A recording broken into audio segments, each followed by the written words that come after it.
Don't commit unless you can fit.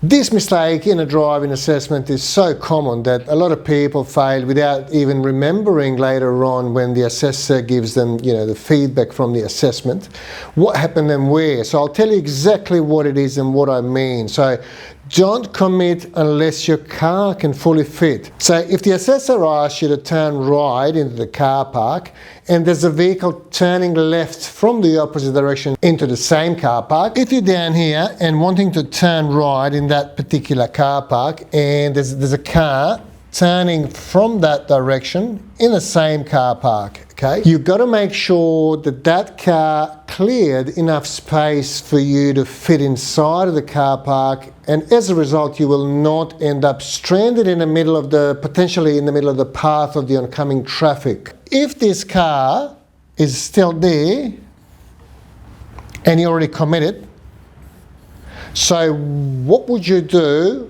if they just stop there and don't move? So that's a big problem. So not only in the driving test, but in everyday life. So this vehicle here will have to move further, okay? They've got to make enough space for your car to fit in there before you can actually get in the middle. So if you committed into the middle, and the car that was turning from the opposite direction, that naturally has priority over you because they're turning left, you're turning right. And if they don't clear enough, could be the pedestrian crossing in front of them, or it could be anything really. They could stop for no reason there. And if you can't proceed any further than being stuck on the road, especially if somebody blocks you from behind, imagine that vehicle stopped right there, okay, and you committed halfway, okay, assuming that this car will keep moving, but you can't guarantee that.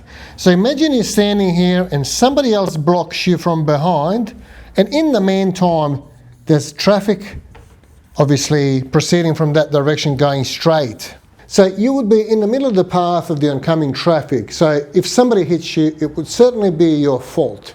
So always ensure that your car can fully fit before you commit to turning. So that is extremely important. It's very easy to avoid it as long as you can remember this rhyme: don't commit unless you can fit. I hope that this video helps you pass your driving assessment. Thank you for watching, and I'll see you in the next video.